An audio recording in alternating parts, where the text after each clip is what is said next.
പരിശുദ്ധനായ ദൈവമേ, ഞങ്ങളുടെ നല്ല പിതാവേ, ഒരു പ്രാവശ്യം കൂടെ തിരുപാദാന്തികയെ അടുത്ത് വരുന്നു. തൃപ്പാദപീഠത്തിലിരുന്ന് തിരുവചനങ്ങളെ ഗ്രഹിപ്പാനടിയങ്ങളെ സഹായിക്കണമേ.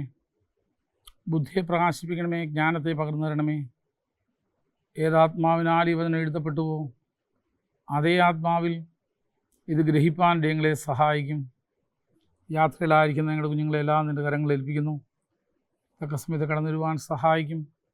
ഞങ്ങൾ പഠിക്കുന്നതെല്ലാം ഞങ്ങളുടെ ക്രിസ്തീയ ജീവിതത്തിന് അനുഗ്രഹത്തിനും ജീവിത വളർച്ചയ്ക്കും മുന്നേറ്റത്തിനും അനേകരെ സത്യത്തിലേക്ക് വഴി നടത്തുവാൻ ഞങ്ങൾ കാരണമാക്കുകയാണെന്ന് പ്രാർത്ഥിക്കുന്നു. എല്ലാ നന്മകളാൽ ഞങ്ങളെ നിറച്ചാട്ടെ, യേശുവിൻ്റെ നാമത്തിൽ തന്നെ, ആമേൻ.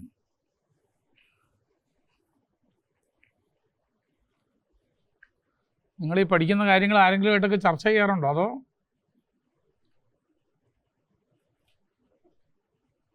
എല്ലാം തന്നിൽ തന്നെ മറിയാം ഉള്ളത്തിൽ സംഗ്രഹിച്ചതുപോലെ എല്ലാം സംഗ്രഹിച്ച് വയ്ക്കുകയാണോ? അപ്പോൾ എന്തെങ്കിലും ഫീഡ്ബാക്ക് അവർ ചോദിക്കാറുണ്ടോ? എന്തെങ്കിലും ചോദ്യങ്ങൾ ചോദിക്കാറുണ്ടോ? അവർ പറഞ്ഞാലല്ലേ ചോദിക്കുള്ളൂ അല്ലേ? ഇന്നലെ നമ്മൾ പഠിച്ചത് 2 പ്രധാനപ്പെട്ട കാര്യങ്ങളെക്കുറിച്ചാണ്. 3-ാം അധ്യായത്തിലെ 2 ക്രൂഷ്യൽ ക്വസ്റ്റ്യൻസ് ഉണ്ടായിരുന്നു. അതിലൊന്ന്, അതെ, അതിനേക്കാളും നമ്മൾ രണ്ട് പ്രധാനപ്പെട്ട 2 ചോദ്യം. ഒന്ന്, ആർ മാൻ ബോൺ സിന്നേഴ്സ്, ജന്മപാപം എന്നുള്ള ഒരെണ്ണം ഉണ്ടോ, അതിനെക്കുറിച്ചുള്ള ഇത് നമ്മൾ പഠിച്ചു. 2, ഏതെന്നെ വാഴ്ചയിന് ഉപദേശം എന്ന് പറഞ്ഞ ആ ഒരു ഫോൾസ് ഡോക്ടറിനെ കുറിച്ചും പഠിച്ചു. ഇന്നലെ അതായിരുന്നു, ഇന്ന് ഉണ്ടായിരുന്നില്ല അതാ. അപ്പോൾ ആ പാപത്തെക്കുറിച്ച്, ജന്മപാപത്തെക്കുറിച്ച് പറയുമ്പോഴെങ്ങനെയാ നമ്മൾ അതിനെ പറഞ്ഞെങ്ങനെയാ? ആദാമിൽ എല്ലാവരും പാപികളായി എന്ന് പറയുന്ന ആ ഒരു തിയറി എങ്ങനെയാന്ന് പറഞ്ഞു? ഐഡിയ ഓഫ് കോർപ്പറേറ്റ് സോളിഡാരിറ്റി എന്ന് പറഞ്ഞാൽ എന്തോ, ഏകനാൽ ഏവരും പാപികളായി തീർന്നു എന്ന് പറയുന്നത് ഒരു ഉദാഹരണം ഞാൻ പറഞ്ഞപ്പോഴത്തേക്കും തെളിയിച്ചു അല്ലേ? ഇന്ത്യയിൽ ജനിക്കുന്ന ഓരോ പൗരനും ഒരു കടക്കാരനായിട്ടാണ് ജനിക്കുന്നത്. നാളെ ജനിക്കാൻ പോകുന്ന കുട്ടിയും കടക്കാരനാണ്. പക്ഷെ അവനാരുടെയൊന്നും കടമൊന്നും വാങ്ങിച്ചിട്ടില്ല. വർഷങ്ങൾക്ക് മുമ്പ് ഗവൺമെൻറ് ഓഫ് ഇന്ത്യ കടം വാങ്ങിച്ചതിന് ഒപ്പിട്ട് കടം വാങ്ങിച്ചല്ലോ, പ്രസിഡൻറ്റോ അല്ലെങ്കിൽ പ്രൈം മിനിസ്റ്ററോ ഒപ്പിട്ടു. പക്ഷേ ആ കടം ഇപ്പോൾ എന്ത് ചെയ്തിരിക്കുന്നു? എല്ലാവരിലേക്കും വ്യാപരിച്ചിരിക്കുന്നു. അപ്പോൾ നമ്മൾ പറയും ഞങ്ങളാരും ഒപ്പിട്ടിട്ടൊന്നുമില്ല, ഞങ്ങളാരും ഒന്നും വാങ്ങിച്ചില്ല. സംഗതിയൊക്കെ ശരിയാണ്. പക്ഷേ പ്രസിഡന്റ് ഒപ്പിട്ടതോടുകൂടെ നമ്മളെല്ലാം ഒപ്പിട്ടേണ്ടതില്ല. ഇതുപോലെ ആദാമിൽ സകല മാനവജാതിയും ഉൾക്കൊണ്ടിരുന്നതിനാൽ ആദാം ചെയ്ത പാപത്തിന് എല്ലാവരും എന്ത് ചെയ്തു? അതിന് റെസ്പോൺസിബിളായി മാറിയിരിക്കും. അതിന് ഉദാഹരണം നമ്മൾ വേദപുസ്തകത്തിന് 2-3 ഉദാഹരണം പറഞ്ഞു. എന്തുവാ? ഏകൻ്റെ ലംഘനത്താൽ സകലരും ലംഘിതരായി തീർന്നു എന്നുള്ളതിന് പല ഉദാഹരണങ്ങൾ ഞാൻ പറഞ്ഞു. ഒന്ന്, ആഖാൻ ചെയ്ത പാപം ഇസ്രയേലിൻ്റെ മുഴുവൻ തോൽവിക്ക് കാരണമായി തീർന്നു. ദാവീദ് ജനത്തെ എണ്ണിയത് ഇസ്രയേലിനെ മുഴുവൻ കഷ്ടത്തിലേക്ക് അവസാനിപ്പിച്ചു. ഒരുത്തനാ ചെയ്തത്, പക്ഷേ ആ ചെയ്തത് എല്ലാവരും ചെയ്തതിന് തുല്യമായിട്ട് കാണുന്നുണ്ട്. The idea of corporate solidarity എന്ന് പറയും അതിനെ. ആ അർത്ഥത്തിൽ നോക്കുമ്പോൾ അതുപോലെ തന്നെ ഒരു കാര്യം കൂടെ ഞാൻ പറഞ്ഞു. അബ്രഹാം ദശാംശം കൊടുത്തപ്പോൾ ലേവിയും ദശാംശം കൊടുത്തതായിട്ടാണ് വേദപുസ്തകം പറയുന്നത്. കാരണം ലേവി അവൻ്റെ കടിപ്രദേശത്ത്, ഹി വാസ് ഇൻ ഹിം. അപ്പോൾ ആ ഒരു കോൺസെപ്റ്റ് അനുസരിച്ച്, ആ ഒരു അർത്ഥം അനുസരിച്ച് ആദാമ്യ പാപം എല്ലാവരിലേക്കും എന്ത് ചെയ്തിരുന്നു? വ്യാപരിച്ചിരിക്കുന്നു. ഞാൻ പറഞ്ഞ ആശയം ആ രീതിയിൽ എന്ത് ചെയ്യാവൂ? അതിനെ അങ്ങനെ കാണാൻ പറ്റത്തുള്ളൂ. രണ്ടാമത് നമ്മൾ പഠിച്ച അവിടുത്തെ ഒരു വലിയ വിഷയം എന്ന് പറയുന്നത് ദൈവ തേജസ് നഷ്ടപ്പെട്ടതിനെ കുറിച്ചാണ്. അപ്പോൾ പാപം മൂലമാണ് തേജസ് നഷ്ടപ്പെട്ടതെങ്കിൽ നീതീകരണം മൂലം നമുക്ക് ആ തേജസ് എന്ത് ചെയ്യണം? തിരിച്ച് കിട്ടണം. കിട്ടിയെന്നാണ് വേദപുസ്തകം പറയുന്നത്. അങ്ങനെ നാം തേജസ്സിന്മേൽ തേജസ് പ്രാപിച്ച് നമുക്ക് വീണ്ടെടുപ്പ് ലഭിച്ചതോടുകൂടെ നമുക്ക് എന്ത് ചെയ്തിരിക്കുന്നു? ആ തേജസ് നമുക്ക് ലഭിച്ചിരിക്കുന്നു. പക്ഷേ വീണ്ടെടുപ്പ് നമ്മുടെ ശരീരത്തിന് എന്ത് ചെയ്തിട്ടില്ല? ഇതുവരെയും ലഭിച്ചിട്ടില്ല. അതുകൊണ്ടാണ് പറയുന്നത് വീണ്ടെടുപ്പിൻ്റെ പൂർണ്ണതയാകുന്ന ശരീരത്തിൻ്റെ വീണ്ടെടുപ്പ് കൂടെ നമ്മൾ പ്രാപിക്കുമ്പോഴാണ് ഈ തേജസ്കരണത്തിലേക്ക് നമ്മൾ എന്ത് ചെയ്യുന്നത്, പൂർണ്ണമായിട്ട് വരുന്നത്. ഇപ്പം നമ്മൾ ഭാഗികമായി മാത്രമേ, നമ്മുടെ ആത്മാവിൻ്റെ വീണ്ടെടുപ്പാണ് നമുക്ക് സംഭവിച്ചിരിക്കുന്നത്. ശരീരത്തിൻ്റെ വീണ്ടെടുപ്പ് ലഭിക്കാൻ പോകുന്നേ ഉള്ളൂ. അത് ലഭിക്കും എന്നുള്ളതിൻ്റെ ഒരു ഉറപ്പ് നമുക്ക് തന്നിട്ടുണ്ട്. പരിശുദ്ധാത്മാവിനെ നമുക്ക് തന്ന് നമുക്കതിന് അഷ്വറിറ്റി തന്നിട്ടുണ്ട്. അപ്പോൾ ശരീരത്തിൻ്റെ വീണ്ടെടുപ്പ് കൂടെ ലഭിക്കുമ്പോഴാണ് നമുക്ക് എന്ത് ചെയ്യുന്നത്, തേജസ്സിൻ്റെ പൂർണ്ണതയിലേക്ക് നമ്മൾ നടത്തപ്പെടുന്നത്. അപ്പോഴാണ് ഒരു വലിയ പ്രശ്നം വന്നത്.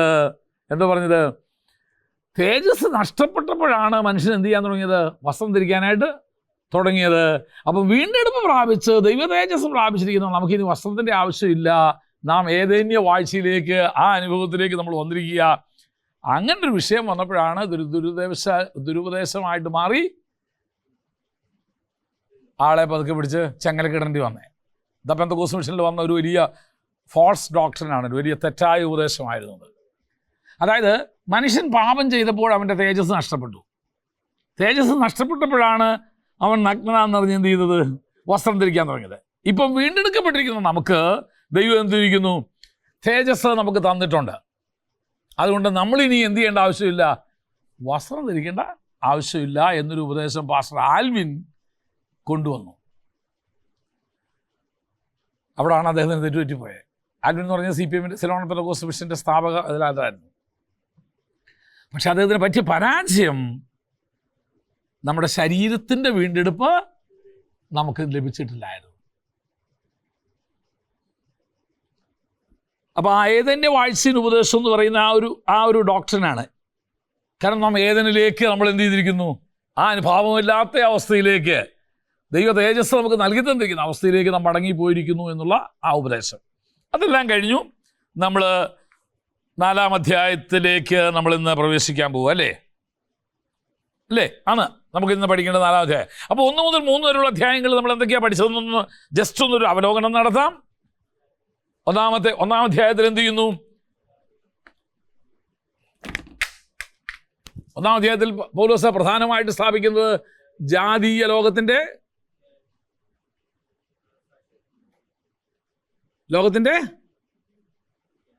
എന്തുവായിരുന്നു, ന്യായവിധിയല്ല, എന്ന് പറഞ്ഞാൽ എന്തുവാ ഒരു അവസ്ഥ, പാപം, ജാതീയ ലോകത്തിൻ്റെ പാപം. പക്ഷെ അവർക്കുള്ള പ്രത്യേകത എന്തുവായിരുന്നു, ന്യായപ്രമാണമില്ല,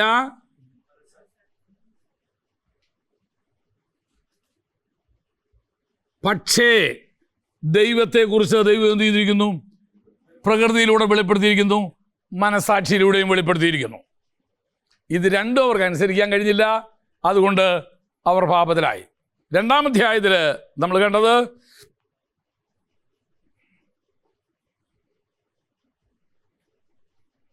യഹൂദൻ്റെ പാപാവസ്ഥ, അല്ലെങ്കിൽ യഹൂദൻ്റെ പാപം.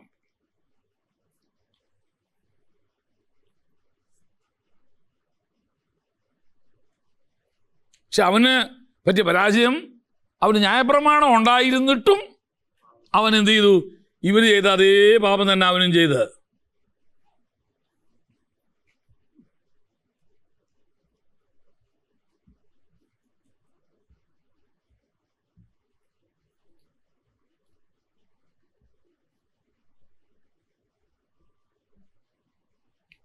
മൂന്നാം അധ്യായത്തിൽ പൗലോസ് സ്ഥാപിച്ചു എന്തുവാ, അതുകൊണ്ട് ഒരു വ്യത്യാസവുമില്ല, എല്ലാവരും പാപം ചെയ്ത് ദൈവ തേജസ്സില്ലാത്തവരായി തീർന്നു. അതാണ് 3-ാം അധ്യായത്തിൽ കൊണ്ട് സ്ഥാപിച്ചത്. ഇനി അതുകൊണ്ടാണ്, ഈ അവസ്ഥ ആയതുകൊണ്ടാണ് എന്ത് ചെയ്യേണ്ടത്, സുവിശേഷം പ്രസംഗിക്കേണ്ട ആവശ്യകത വന്നത്. അപ്പൊ ന്യായമായിട്ടൊരു ചോദ്യം വരാം, why gospel has to be preached? എന്തുകൊണ്ട് ഈ സുവിശേഷം പ്രസംഗിക്കപ്പെടണം? ഒന്ന്, എല്ലാവരും പാപം ചെയ്ത് ദൈവ തേജസ്സില്ലാത്തവരായി തീർന്നതുകൊണ്ട്. എല്ലാവരും, കാരണം ന്യായപ്രമാണം ലഭിക്കാത്ത ജാതികളും അവന് മനസാക്ഷിയുടെ പ്രമാണമായിരുന്നു, പ്രകൃതിയിലൂടെ അവനും തെറ്റിപ്പോയി. യഹൂദൻ ന്യായപ്രമാണം ലഭിച്ചിട്ടും തെറ്റിപ്പോയി. ഇനി നീതീകരണം പ്രാപിക്കാനായിട്ട്, ദൈവസന്നിധിയിൽ നീതീകരണം പ്രാപിക്കാൻ ആകെ ഒറ്റ ഒരു മാർഗമേ ഉള്ളൂ, അത് സുവിശേഷത്തെങ്കിലുള്ള വിശ്വാസത്താൽ. അപ്പൊ 2 കാരണങ്ങളാലാണ് സുവിശേഷം പ്രസംഗിക്കേണ്ടത്. ഒന്ന്, എല്ലാവരും പാപം ചെയ്ത് ദൈവദർശനമില്ലാത്തവരായി തീർന്നു. 2, സുവിശേഷത്താൽ മാത്രമേ മനുഷ്യന് എന്ത് ചെയ്യാൻ പറ്റുള്ളൂ? നീതീകരണം പ്രാപിക്കാൻ സാധിക്കത്തുള്ളൂ. ഈ 2 കാരണങ്ങളാലാണ് സുവിശേഷൻ ലോകത്തോട് പ്രസംഗിക്കേണ്ടത്. അതുകൊണ്ടാണ് പൗലോസ് പറഞ്ഞേ, അങ്ങനെ റോമിലുള്ള നിങ്ങളോടും ഇത് പറയാൻ ഞാൻ ആവോളം എന്ത് ചെയ്തിരിക്കുന്നു? ഒരുങ്ങിയിരിക്കുന്നു എന്ന് പറഞ്ഞതാണ്. 3-ാം അധ്യായത്തിൽ പൗലോസ് എന്ത് ചെയ്തു? ഇതിൻ്റെ 2ൻ്റെയും രക്തം ചുരുക്കം പറയാണ്. therefore, അതുകൊണ്ട് എല്ലാവരും പാപികൾ.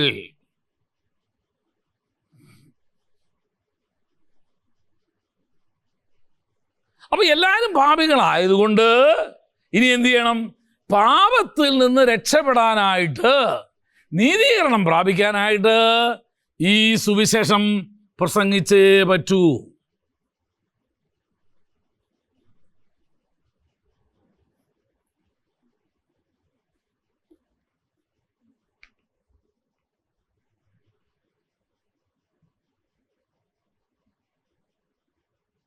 ഈ സുവിശേഷം പ്രസംഗിച്ചേ പറ്റൂ. എന്തുകൊണ്ട് ഈ സുവിശേഷം പ്രസംഗിക്കണം? കർമ്മമാർഗത്താൽ അവൻ എന്ത് ചെയ്യാൻ പറ്റുന്നില്ല? നീതീകരണം പ്രാപിക്കാൻ പറ്റുന്നില്ല. ന്യായപ്രമാണം ലഭിച്ചവനും അതനുസരിച്ചിട്ട് നീതീകരണം പ്രാപിക്കാൻ പറ്റിയില്ല. ന്യായപ്രമാണം ലഭിക്കാത്തവനും നീതീകരണം പ്രാപിക്കാൻ പറ്റിയില്ല. അതുകൊണ്ട് സുവിശേഷം പ്രസംഗിക്കപ്പെടണം. ദൈവം അതുകൊണ്ട് വെച്ച ഒരു മാർഗം വിശ്വാസമാർഗത്താൽ. വിശ്വാസം മാത്രമേ ഇനി എന്ത് ചെയ്യാൻ പറ്റുള്ളൂ? നീതീകരണം പ്രാപിക്കാൻ പറ്റുള്ളൂ. അങ്ങനെ പറഞ്ഞപ്പോൾ പൗലോസിനോടൊരു ചോദ്യം വന്നു. അപ്പം നമ്മുടെ പൂർവ്വപിതാവായ അബ്രഹാം എങ്ങനെയാണ് നീതീകരണം പ്രാപിച്ചത്? അവൻ പ്രവൃത്തികളാലല്ലേ നീതീകരിക്കപ്പെട്ടത്? യഹൂദൻ അങ്ങനെ വിശ്വസിച്ചിരുന്നത്. യഹൂദൻ വിശ്വസിച്ചത് അബ്രഹാം നീതീകരിക്കപ്പെട്ടത് പ്രവൃത്തികളാലാന്നാ. അതല്ലെന്ന് പൗലോസ് തെളിയിക്കാൻ പോവാ. അതാണ് 4-ാം അധ്യായത്തിൻ്റെ. അപ്പം 1-ാം അധ്യായത്തിൽ ജാതീയ ലോകത്തിൻ്റെ പാപം പറഞ്ഞു, 2-ാം അധ്യായം യഹൂദലോകത്തിൻ്റെ പാപം പറഞ്ഞു, 3-ാം അധ്യായത്തിൽ എല്ലാവരും പാപികളായതുകൊണ്ട് നീതീകരണത്തിനായുള്ള ഏകമാർഗം സുവിശേഷം പ്രസംഗിക്കുക വിശ്വാസമാർഗത്താലാണെന്ന് പൗലോസ് പറഞ്ഞു കഴിഞ്ഞപ്പം യഹൂദൻ പറഞ്ഞു, നില്ല, അബ്രഹാം നീതീകരിക്കപ്പെട്ടത് പ്രവൃത്തികളാലല്ലേ? പൗലോസ് പറയുന്നു, അല്ല. അവൻ്റെ പ്രവൃത്തികളെല്ലാം അവൻ നീതീകരിക്കപ്പെട്ടതിൻ്റെ അടയാളങ്ങളായിരുന്നു. മനസ്സിലായോ? അല്ലാണ്ട് പ്രവൃത്തി ചെയ്ത് നീതീകരിക്കപ്പെട്ടവനല്ല. നീതീകരിക്കപ്പെട്ടത് കൊണ്ട് അവൻ എന്ത് ചെയ്തതാ? ഈ പ്രവൃത്തികളൊക്കെ ചെയ്തതാ. നമ്മളാരും സ്നാനപ്പെട്ടത് കൊണ്ട് രക്ഷിക്കപ്പെട്ടതല്ല, രക്ഷിക്കപ്പെട്ടത് കൊണ്ടാണ് നമ്മൾ സ്നാനപ്പെട്ടത്. നമ്മളൊക്കെ രക്ഷിക്കപ്പെട്ടതുകൊണ്ടാണ് സ്നാനപ്പെട്ടത്. അല്ലാണ്ട് സ്നാനത്താലല്ല നമ്മളെ രക്ഷ വന്നത്. നാം രക്ഷിക്കപ്പെട്ടത് കൊണ്ട് നമ്മുടെ രക്ഷയുടെ പൂർത്തീകരണത്തിലേക്ക് നാം എന്ത് ചെയ്തു? സ്നാനത്താൽ നടത്തപ്പെടുകയാണ് ചെയ്തത്. തെളിയിക്കാൻ പോവുക പൗലോസ്. 4-ാം അധ്യായത്തിലേക്ക് എത്തി. 4-ാം അധ്യായം തീർക്കണം നമുക്ക്. എന്നാൽ നമ്മുടെ പൂർവ്വപിതായ അബ്രഹാം ജഡപ്രകാരം എന്ത് പ്രാപിച്ചു എന്ന് പറയേണ്ടു? അബ്രഹാം പ്രവൃത്തിയാൽ നീതീകരിക്കപ്പെട്ടു എങ്കിൽ അവന് പ്രശംസിപ്പാൻ സംഗതിയുണ്ട്. പക്ഷെ ദൈവസന്നിധിയിലില്ല. കാരണം ആ പ്രവൃത്തിയാലല്ല അവൻ എന്ത് ചെയ്തത്? നീതീകരിക്കപ്പെട്ടത്. തിരുവെഴുത്ത് എന്ത് പറയുന്നു? അബ്രഹാം ദൈവത്തെ വിശ്വസിച്ചു, അതവന് നീതിയായി കണക്കിട്ടു എന്നാ പറയുന്നത്. എവിടെ പറയുന്നു? ഉൽപ്പത്തി പുസ്തകം 15-ാം അധ്യായത്തിന്റെ 6-ാം വാക്യം. അവിടെ അബ്രഹാമിനെ കുറിച്ച് പറയുന്നേ. ഉൽപ്പത്തി 15:6. അവൻ യഹോവയിൽ വിശ്വസിച്ചു, അതവന് നീതിയായി കണക്കിട്ടു. പ്രവൃത്തി എത്തിയില്ല കേട്ടോ. ഇത് ഉൽപ്പത്തി പുസ്തകത്തിലേ പറഞ്ഞേക്ക്. അബ്രഹാമിനെ വിളിച്ചപ്പോൾ തന്നെ അവിടെ പറയുക, അവൻ യഹോവയിൽ വിശ്വസിച്ചു, അതവന് നീതിയായി കണക്കിട്ടു. ഇനി അടുത്ത വാക്യം ശ്രദ്ധിച്ചോണം. അടുത്ത വാക്യം വായിച്ച 4-ാം വാക്യം. എന്നാൽ പ്രവർത്തിക്കുന്നവന് കൂലി കണക്കിടുന്നത് കൃപയായിട്ടല്ല, കടമായിട്ടത്രേ. എന്ന് പറഞ്ഞതിൻ്റെ അർത്ഥം എന്തുവാ? പ്രവർത്തിക്കുന്നവന് കൂലി കൊടുക്കുന്നത് കൃപയായിട്ടല്ല, അതവൻ്റെ അവകാശമാണ്. വേറെ ട്രാൻസ്ലേഷൻ വായിച്ചാൽ നിങ്ങൾക്ക് അത് വ്യക്തമായിട്ട് അങ്ങനെ പറയുന്നത്. എൻ്റെ ബൈബിളിൽ ഞാൻ വായിക്കാം, എൻ്റെ അല്ല കേട്ടോ, ഞാൻ ഉപയോഗിക്കുന്ന ബൈബിളിൽ. പ്രവർത്തിക്കുന്നവന് കൂലി കണക്കിടുന്നത് കൃപയായിട്ടല്ല അവകാശമായിട്ടാകുന്നു. എന്ന് പറഞ്ഞാൽ എന്തുവാണെന്നറിയാമോ? ഞാൻ നിങ്ങളുടെ പറമ്പിൽ വന്നിട്ടോ നിങ്ങളുടെ വീട്ടിൽ വന്നോ എന്തെങ്കിലും ജോലി ചെയ്ത് കഴിഞ്ഞാൽ നിങ്ങൾ എനിക്ക് വല്ലതും തരുന്നെങ്കിൽ നിങ്ങളുടെ ഓശാരം കൊണ്ട് തരുന്നതല്ല, എൻ്റെ അവകാശമാക്കൂലേ, എൻ്റെ അവകാശമാണ്. അപ്പോൾ അവിടെ കടമായിട്ടെന്നുള്ള പദമല്ല ശരിക്ക് വേണ്ടത്, കടപ്പാടാണ് കൊടുക്കേണ്ടത്. അപ്പൊ അബ്രഹാം എന്തെങ്കിലും ചെയ്തിട്ടാണ് അവന് നീതീകരണം കിട്ടിയതെങ്കിൽ അവിടെ തമ്പുരാന്റെ ഓശാരമൊന്നും അവിടെ ഇല്ല, അവൻ അതിന് യോഗ്യനായതുകൊണ്ട് കൊടുത്തതാ. മനസ്സിലായെന്നൊക്കെ ഞാൻ പറഞ്ഞത്. അപ്പൊ ഇവിടെ പൗലോസ് പറയുന്നു അങ്ങനെ അല്ലത് ഉണ്ടായതെന്നാൽ. അബ്രഹാമിന്റെ പ്രവൃത്തി നോക്കിയാൽ അവന് ദൈവസന്നിധിയിൽ നീതീകരണം കിട്ടാൻ യാതൊരു മാർഗവുമില്ല. കാരണം ചരിത്രം പറയുന്നത് അവനും അവൻ്റെ കുടുംബക്കാരും എന്ന് പറഞ്ഞ വിഗ്രഹങ്ങളെ ഉണ്ടാക്കി വിൽക്കുന്ന എന്ന് പറഞ്ഞ ജാതീയരായിരുന്നു. അപ്പൊ അവന്റെ പ്രവൃത്തി നോക്കിയല്ല ദൈവം അവനെ നീതീകരിച്ചത്. പിന്നെങ്ങനെ? പ്രവർത്തിക്കാത്തവനെങ്കിലും അഭക്തനെ നീതീകരിക്കുന്നവനിൽ വിശ്വസിക്കുന്നവനോ അവൻ്റെ വിശ്വാസം നീതിയായി കണക്കിടുന്നു. എൻ്റെ പ്രവൃത്തി നോക്കിയല്ല ദൈവം എന്നെ നീതീകരിക്കുന്നത്, തൻ്റെ മഹാകരുണ കൊണ്ട് മാത്രം. ദൈവം പ്രവൃത്തി കൂടാതെ നീതി കണക്കിടുന്ന മനുഷ്യന്റെ ഭാഗ്യം ദാവീദും വർണ്ണിക്കുന്നു. 32-ാം സങ്കീർത്തനത്തിൽ 1-2 വാക്യങ്ങളാണ് പറയുന്നത്. ലംഘനം ക്ഷമിച്ചും പാപം മോചിച്ചും കിട്ടിയ മനുഷ്യൻ ഭാഗ്യവാൻ, കർത്താവ് പാപം കണക്കിടാത്ത മനുഷ്യൻ ഭാഗ്യവാൻ. ഇത് ദാവീദ് അത് തന്നെ പറയുന്നത്. ഈ ഭാഗ്യവർണ്ണന പരിച്ഛേദനയ്ക്കോ അതോ അഗ്രചർമ്മത്തിനും കൂടെയോ? അബ്രഹാമിന് വിശ്വാസം നീതിയായി കണക്കിട്ടു എന്നല്ലോ നാം വായിച്ചത്. എങ്ങനെയാണ് കണക്കിട്ടത്? താൻ പരിച്ഛേദനയിൽ ഏറ്റതിന് ശേഷമാണോ അതോ താൻ അഗ്രചർമ്മിയായിരിക്കുമ്പോൾ തന്നെയാണോ? അവൻ അഗ്രചർമ്മിയായിരിക്കുമ്പോൾ തന്നെയാണ് ദൈവം അവനെ എന്ത് ചെയ്തത്? ദൈവത്തിലുള്ള വിശ്വാസം മൂലം ദൈവം അവനെ നീതീകരിച്ചത്. അപ്പോൾ അഗ്രചർമ്മത്തിൽ വെച്ച് ഉണ്ടായ വിശ്വാസനീതിക്ക് അടയാളമായി പരിച്ഛേദനയെ അവൻ അടയാളമായി ലഭിച്ചു. അപ്പൊ നീതീകരിക്കപ്പെട്ടവന്റെ അടയാളമാണ് എന്ത്? പരിച്ഛേദന.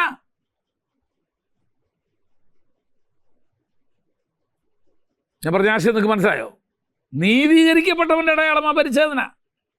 അല്ലാതെ പരിച്ഛേദനയേറ്റവരെല്ലാം കൂടെ ദൈവം എന്ത് ചെയ്തല്ല, നീതീകരിച്ചതല്ല. അങ്ങനെയാണെങ്കിൽ ഇസ്മായിലിനെ നീതീകരിക്കണം, അങ്ങനെയാണെങ്കിൽ പലരും കിടക്കത്തില്ല. പരിച്ഛേദനയ്ക്കുന്ന പലരുണ്ടല്ലോ, എല്ലാവരും അല്ല. ഇത് വിശ്വാസത്താൽ നീതീകരിക്കപ്പെട്ടവന് ദൈവം പരിച്ഛേദനയെ എന്ത് ചെയ്തിരിക്കുന്നു? അടയാളമായി കൊടുത്തിരിക്കുന്നു.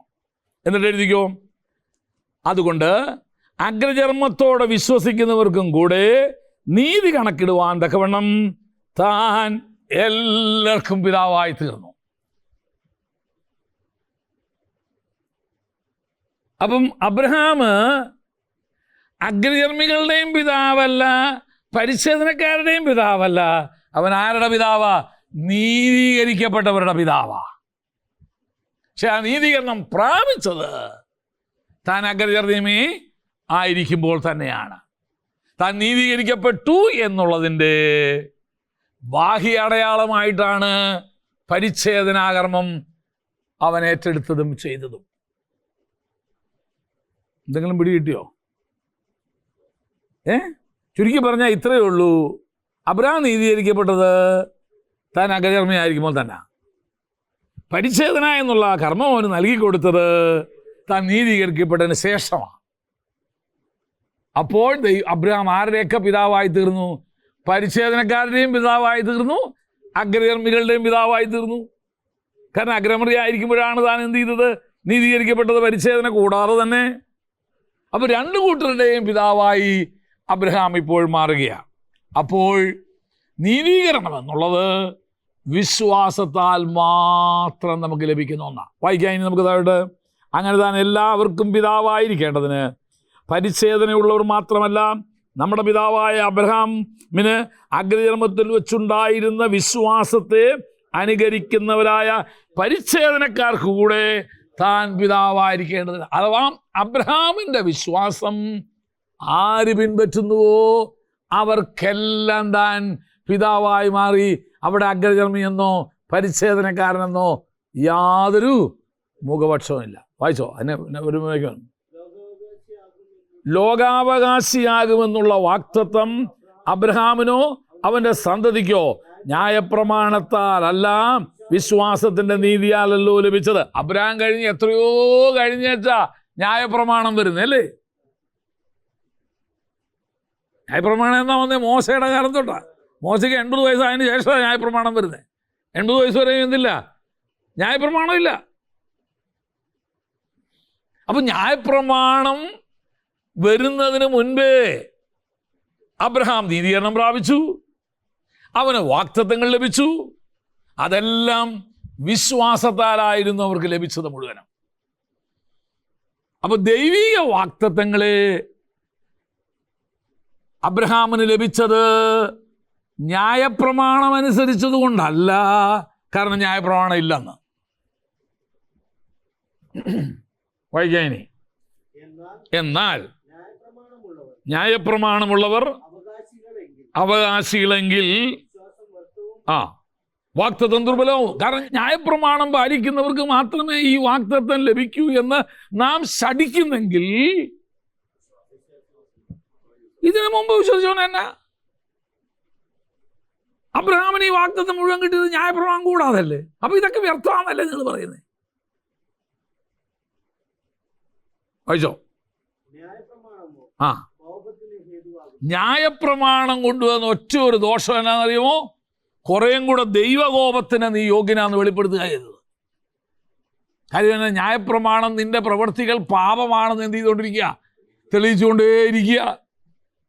അതുകൊണ്ട് കൂടുതൽ കൂടുതൽ ദൈവകോപത്തിന് നീ എന്ത് ചെയ്യുന്നു, യോഗ്യനായിത്തീരുക. അടുത്തത് ന്യായപ്രമാണം ഇല്ലാത്തടുത്ത് ലംഘനമില്ല എന്ന് പറഞ്ഞാൽ അർത്ഥം എന്തുവാ? നിയമമില്ലാത്തടുത്ത് നിയമലംഘനമില്ല. മാസ്ക് ധരിക്കരുതെന്നൊരു നിയമം കൊണ്ടുവന്നുകൊണ്ടല്ലയോ ധരിക്കാത്തവനല്ല 500 രൂപ പറ്റി അടിച്ചവൻ. അതുവരെ ഇല്ലായിരുന്നല്ലോ അങ്ങോട്ട് നിയമം. ഇനിയിപ്പോൾ അത് എടുത്തു കളഞ്ഞാലോ? അപ്പോഴും നമ്മൾ എന്ത് ചെയ്തു? ഫ്രീ ആയി. അപ്പൊ ന്യായപ്രമാണം നിയമമില്ലാത്തടുത്ത് നിയമലംഘനം ഇല്ല. വായിച്ചു ഇനി എടുത്തത്. അതുകൊണ്ട് കൃപ ദാനമെന്ന് വരേണ്ടതിന്, അതുകൊണ്ട് കൃപ ദാനമെന്ന് വരേണ്ടതിന് വായിച്ചോ, വിശ്വാസത്താലത്രേ നാം അവകാശികളാകുന്നത്. കൃപ ദൈവത്തിന്റെ ദാനമാ. Grace is a gift. സ്കൂളിൽ പഠിച്ചിട്ടുള്ളവർക്കൊക്കെ അറിയാം, ഗ്രേസ് മാർക്ക് കിട്ടി പാസ്സായവരുണ്ട്. കൈയൊന്നും ഉയർത്തണ്ട, ചിലർക്ക് അതിൻ്റെ ആവശ്യമില്ലായിരുന്നു. കാരണം ആ ഗ്രേസ് എന്തുവാ? It's A gift. Grace is A gift. കൃപ ദാനമെന്ന് വരേണ്ടതിന് വായിച്ചോ, വാഗ്ദത്തം സകല സന്തതിക്കും. ന്യായപ്രമാണമുള്ളവർക്ക് മാത്രമല്ല, അബ്രഹാമിന്റെ വിശ്വാസമുള്ള എല്ലാവർക്കും കൂടെ. അവൻ നമുക്കിന്ന് ലഭിച്ചിരിക്കുന്നത് ന്യായപ്രമാണത്താലുള്ള കൃപകളോ ന്യായപ്രമാണത്തിലൂടെയുള്ള വാഗ്ദത്തങ്ങളോ അല്ല. അത് നമുക്ക് അങ്ങനെയാണെങ്കിൽ നമ്മൾ ആ ന്യായപ്രമാണം മുഴുവൻ അനുസരിച്ചേ പറ്റൂ. നമുക്കിത് ലഭിച്ചത് by grace and grace alone. ദൈവത്തിൻ്റെ കൃപയാൽ നമുക്ക് ബൈ ഹിസ് ഗ്രേസ് നമുക്ക് ദാനമായി ഇത് ലഭിച്ചതാണ്. എന്നിട്ട് വായിച്ചോ. അപ്പൊ അബ്രഹാമിന്റെ വിശ്വാസം ആർക്കൊക്കെ ഉണ്ടോ അവർക്കെല്ലാം ഈ വാഗ്ദത്തം എന്ത് ചെയ്യാൻ പറ്റും?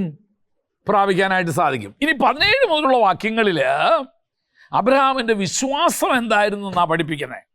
ഏതാണ്ടൊരു 7-8 കാര്യങ്ങൾ ആ 2-3 വാക്യങ്ങളിൽ Abraham, the uniqueness of the faith of Abraham, അബ്രഹാമിന്റെ വിശ്വാസത്തിന്റെ പ്രത്യേകതകളെക്കുറിച്ച് പറയുന്നു. ആ വിശ്വാസം ഇന്നും നിനക്കുണ്ടോ? നിനക്കും ഇത് പ്രാപിക്കാം. കാരണം ഇത് കൃപയാൽ നമുക്ക് ലഭിച്ചതാണ്. ഇത് ദാനമായി ദൈവം തന്നതാണ്. എന്തൊക്കെയാ നോക്കാം.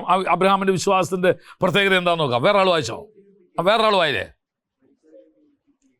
മരിച്ചവരെ ജീവിപ്പിക്കുകയും ഇല്ലാത്തതിനെ ഉള്ളതിനെ പോലെ വിളിച്ചു വരുത്തുകയും ചെയ്യുന്ന താൻ വിശ്വസിച്ച ദൈവം. അപ്പൊ താൻ എങ്ങനെയുള്ളൊരു ദൈവത്തെ അബ്രഹാം വിശ്വസിച്ചത്? രണ്ട് കാര്യങ്ങൾ. ഒന്ന്, മരിച്ചവരെ ജീവിപ്പിക്കുന്ന ദൈവമായ എൻ്റെ ദൈവം. ഇത് മരിക്കാനൊന്നും പോണ്ട. മരിക്കാൻ കിടക്കുമ്പോഴത്തേനെ നമ്മുടെ ഉള്ള വിശ്വാസം പോയി അല്ലേ? അബ്രഹാമിൻ്റെ വിശ്വാസത്തിൻ്റെ പ്രത്യേകത ഒന്ന്, മരിച്ചവരെ ജീവിപ്പിക്കുന്ന അല്ലെങ്കിൽ ഉയർപ്പിക്കുന്ന ദൈവം. ആ ഒറ്റ വിശ്വാസമാണ് അബ്രഹാമിൻ്റെ ജീവിതത്തിൽ 3 അത്ഭുതങ്ങൾ പ്രാപിക്കാൻ കാരണമാക്കി തീർന്നത്. ഒന്ന്, 100 വയസ്സുള്ള തൻ്റെ ശരീരത്തിന് എന്ത് ചെയ്തെന്നറിയാമോ? ജീവൻ കിട്ടി. അത് കിട്ടിയാലല്ലേ പിന്നെ സാറയ്ക്ക് കൊടുക്കാൻ പറ്റും. 2, നിർജീവമായ സാറയുടെ ഗർഭപാത്രത്തിന് എന്ത് ചെയ്തു? ജീവൻ പ്രാപിച്ചു. 3, ഇസ്ഹാക്കിനെ യാഗം അർപ്പിച്ചാൽ അതിൽ നിന്ന് ഉയർപ്പിക്കാൻ എൻ്റെ ദൈവം ശക്തനാണെന്ന്. ഈ വിശ്വാസം കൊണ്ട് അബ്രഹാം പ്രാപിച്ച 3 കാര്യങ്ങൾ ഏതാ?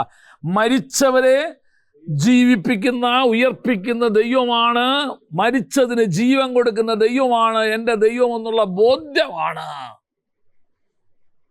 ഈ 3 അനുഭവങ്ങൾ അബ്രഹാമിനെ പ്രാപിച്ചെടുക്കാൻ. ഒന്ന്, സ്വന്തം ശരീരത്തിൽ. 2, ജീവിത പങ്കാളിയുടെ ശരീരത്തിൽ. 3, തലമുറയുടെ ജീവിതത്തിൽ. ഇത്രയും പോരെ? നിനക്കും നിൻ്റെ ഭാര്യയ്ക്കും നിൻ്റെ തലമുറയ്ക്കും ഈ ഒറ്റ ഒരെണ്ണം ഉണ്ടെങ്കിൽ ഇത്രയും കിട്ടും.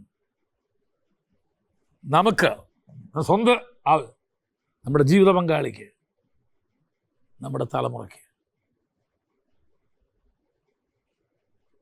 നമ്മുടെ വിശ്വാസം എത്രയും ശക്തമാണെന്നൊന്ന് തീർച്ചയാണ് ഒന്ന് ആലോചിക്കുന്നത് നല്ലതാണ്. നമ്മുടെ തന്നെ ആവശ്യങ്ങൾക്ക് മതിയായതല്ലേ. നമ്മുടെ വാക്ക് കേട്ട് നമ്മുടെ ജീവിത പങ്കാളിയും കൂടെ എന്ത് ചെയ്യാൻ പോവുക? ഇപ്പം ക്ഷീണിച്ചു പോവുക. എനിക്ക് തോന്നുന്നില്ല. നീ കുത്തിയെന്ന് പ്രാർത്ഥിച്ചോ. എനിക്ക് വിശ്വാസമൊന്നുമില്ല നടക്കുമെന്ന്. നേരെ തിരിച്ചാ പറയണ്ടേ. നമ്മുടെ ദൈവം വാക്ക് പറഞ്ഞാൽ മാറാത്തവനാ. അവനത് ചെയ്യുമെന്ന് പറഞ്ഞാൽ ചെയ്യും. തക്ക സമയത്ത് അവൻ ചെയ്യും. തമ്പുരാന് സമയം തെറ്റത്തില്ല, അവന് കാലതാമസമില്ല. അതുകൊണ്ട് I believe it in the right time it will happen. അവൻ്റെ ശരീരത്തിൽ ആദ്യം അനുഭവിച്ചു. 2, നിർജീവമായി പോയ സാറയുടെ ഗർഭപാത്രം ജീവിപ്പിക്കപ്പെട്ടു. 3, അതിലൂടെ പ്രാപിച്ചതിനെ യാഗമർപ്പിച്ചാലും ഉയർപ്പിക്കുവാൻ എൻ്റെ ദൈവം ശക്തനാണെന്നുള്ള വിശ്വാസമാണ്. ഒരു സംശയമില്ലാതെ ഇവനെയും കൊണ്ട് എന്ത് ചെയ്തതെന്നറിയാമോ? മോറിയാമലയിലേക്ക് നടന്നു പോകാൻ അവനെ ശക്തീകരിച്ചത്, അവനെ ബലപ്പെടുത്തിയതാണ്.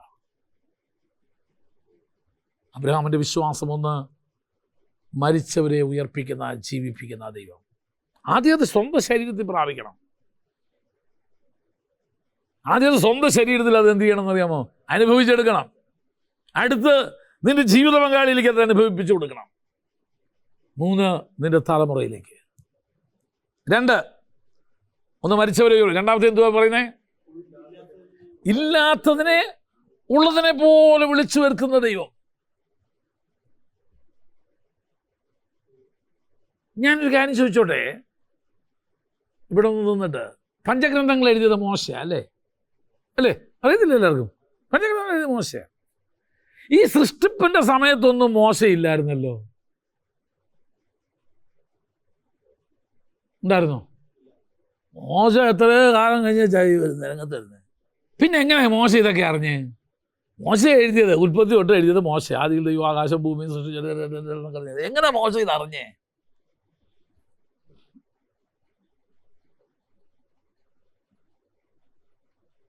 വെളിപ്പാട് പുസ്തകം എഴുതിയതാരാ?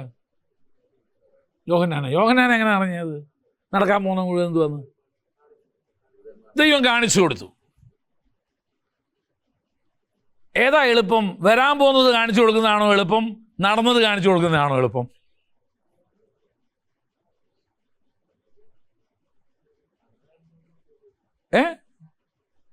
ഏതാ എളുപ്പം? നടന്ന് കാണിച്ചു കൊടുക്കുക. അപ്പൊ യോഹന്നാന് വെളിപ്പാടിൽ ദൈവം നടക്കാൻ പോയത് കാണിച്ചു കൊടുക്കാൻ പറ്റുമെങ്കിൽ നടന്നത് കാണിച്ചു കൊടുക്കാൻ അതിനേക്കാൾ എളുപ്പമാണ്. വാ മോശ, ഞാൻ കാണിച്ചുതരാം. God took Moses. 40 ദിവസത്തോളം അവിടെ ഇരിക്കുകയല്ലായിരുന്നോ? എവിടെ? പർവ്വതത്തില് ദൈവത്തോട് കൂടി ഇരിക്കുകയല്ലായിരുന്നോ? Took him back to the history.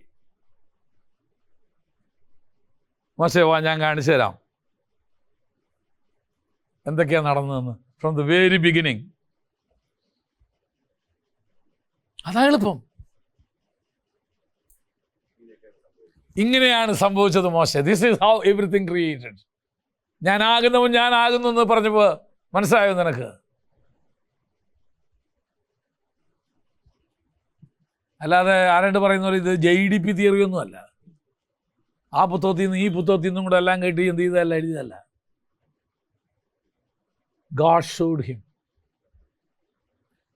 വെളിപ്പാട് സംഭവിക്കാമെങ്കിൽ ഏതാ വെളിപ്പാട് പുസ്തകം? ദൈവത്തിന് യോഹന്നാനെ ഏതാ നടക്കാൻ പോകുന്ന കാര്യങ്ങൾ. This is my future. ഏതാ ഒരു പ്രോഗ്രാമിന് വരുമ്പോൾ ഇതാ നമ്മൾ നടക്കാൻ പോകുന്ന പ്രോഗ്രാം എന്ന് പറഞ്ഞാൽ നമ്മുടെ പ്രോഗ്രാം ഷീറ്റ് കാണിച്ചു കൊടുക്കുക. This is what going to happen. ഇന്നത്തെ മീറ്റിംഗ് നടക്കാൻ പോകുന്ന ഇത് കാണിച്ചു കൊടുക്കാമെങ്കിൽ അതിൽ എത്രയോ എളുപ്പമാ. ഇന്നലെ സംഭവിച്ചത് മുഴുവനും ഇങ്ങനെ ആയിരുന്നു എന്ന് മോശയ്ക്ക് കാണിച്ചു കൊടുക്കുക. അതനുഭവിച്ച മോശ. അല്ലെങ്കിൽ ഇതറിയാൻ വേറെ യാതൊരു മാർഗവുമില്ല. Absolutely nothing.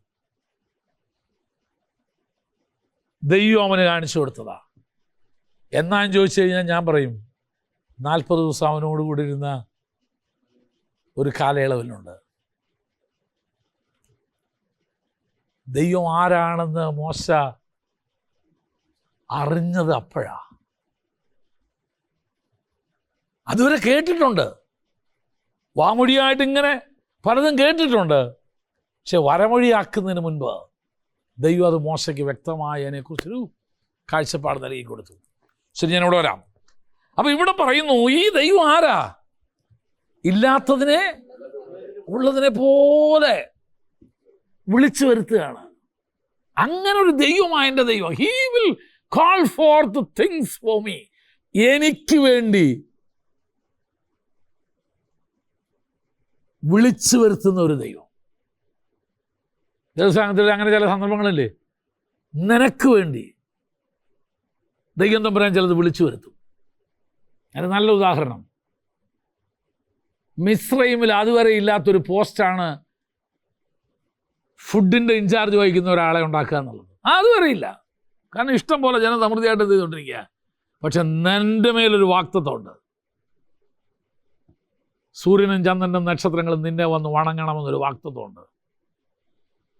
അത് നിറവേറ്റണമെങ്കിൽ നിന്നെ അവിടെ നിന്ന് പൊക്കി മിസ്രൈമിൽ കൊണ്ടുവന്ന അങ്ങനെ ഒരു പോസ്റ്റ് നിനക്ക് തരണമെങ്കിൽ ദേശത്ത് ക്ഷാമം അയച്ച് ആ ക്ഷാമത്തെ പരിഹരിക്കാനുള്ള മാർഗം എന്താണെന്ന് നിന്നിലൂടെ ദൈവം വെളിപ്പെടുത്തിയിട്ട്, നീ തന്നെയാണ് ആ പോസ്റ്റിന് യോഗ്യനെന്ന് ദൈവം വെളിപ്പെടുത്തിയിട്ട്, നിന്നെ ഉയർത്താൻ ദൈവത്തിനൊരു പദ്ധതി ഇട്ടുണ്ടെങ്കിൽ he will create post for U.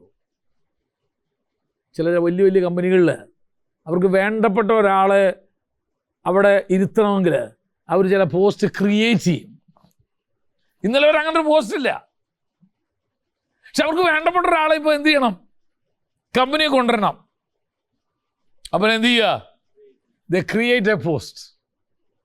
ഞാനത് ഇന്നും പൂർണ്ണമായിട്ട് വിശ്വസിക്കുന്ന ഒരു മനുഷ്യനാണ്. അതെ അതെ. നിനക്ക് വേണ്ടി ഇല്ലാത്തതിനെ ഉള്ളതിനെ പോലെ സൃഷ്ടിച്ചിട്ട് ഹി വിൽ മേക്ക് യു നിനക്ക് വേണ്ടി ഒരു പോസ്റ്റ്. നിനക്ക് തന്ന വിദ്യാഭ്യാസത്തിനനുസരിച്ച്, നിനക്ക് തന്ന കഴിവിനനുസരിച്ച്, നിനക്ക് തന്ന സൗന്ദര്യത്തിനനുസരിച്ച്, നിനക്ക് ദൈവം എന്തൊക്കെ തന്നിട്ടുണ്ടോ അതിൻ്റെ പൂർണ്ണമായ അളവിൽ വിനിയോഗിക്കുവാൻ വേണ്ടി, അതിനു വേണ്ടി ദൈവം ഒരു പോസ്റ്റ് നിനക്ക് വേണ്ടി ക്രിയേറ്റ് ചെയ്ത് തരും. ഞാൻ ജോലിയില്ലാതെ ഭാരപ്പെടുന്ന എല്ലാവരോടും പറയുന്ന ഒരു കാര്യമാണ്, ബിലീവ് ഇറ്റ്. ദൈവം അത് നിനക്ക് വേണ്ടി ചെയ്തിരിക്കും. ജസ്റ്റ് ഫോർ യു, നിനക്ക് വേണ്ടി. എത്രയോ അനുഭവങ്ങൾ.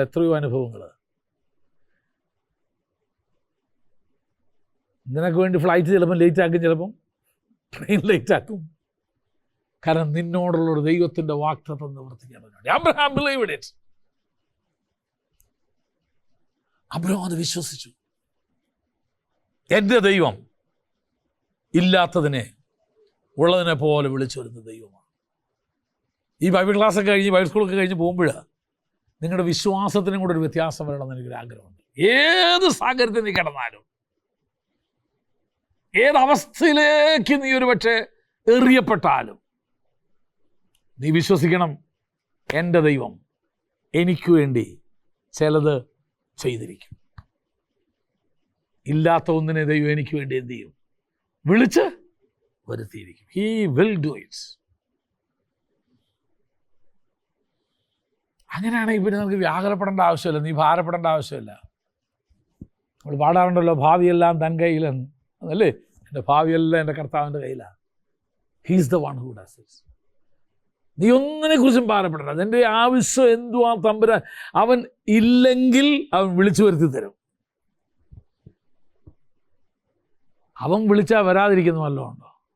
ദൈവത്തിൻ്റെ വാക്കിൻ്റെ ശക്തിയെക്കുറിച്ച് പഠിക്കണം. It has creative power. ആ വാക്കുകൾക്ക് സൃഷ്ടിപ്പിൻ ശക്തിയുണ്ട്.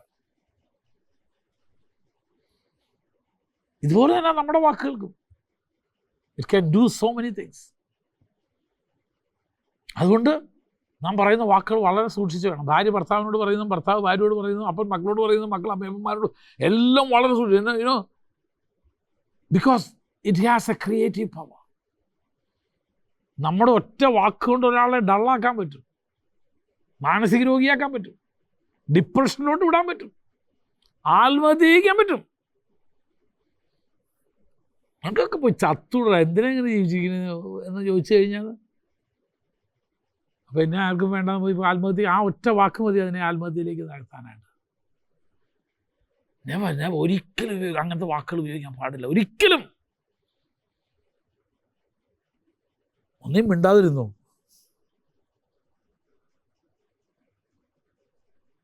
അബ്രഹാം വിശ്വസിച്ചത് അങ്ങനത്തെ ഒരു ദൈവത്തെയാണ്. വായിച്ചോ ബാക്കി. ഇല്ലാത്തതിനെ ഉള്ളതിനെ പോലെ വിളിക്കുകയും ചെയ്യുന്നവനായി താൻ വിശ്വസിച്ച ദൈവത്തിൻ്റെ ദൃഷ്ടിയിൽ അവൻ നമുക്കെല്ലാവർക്കും പിതാവാകേണ്ടതിനെ തന്നെ ഞാൻ നിന്നെ ബഹുജാതികൾക്ക് പിതാവാക്കി വെച്ചു എന്ന് എഴുതിയിരിക്കുന്നല്ലോ. എവിടെ എഴുതിയേക്കുന്നത്? ഉൽപ്പത്തി 17:5. ഞാൻ നിന്നെ ബഹുജാതികൾക്ക് പിതാവാക്കും.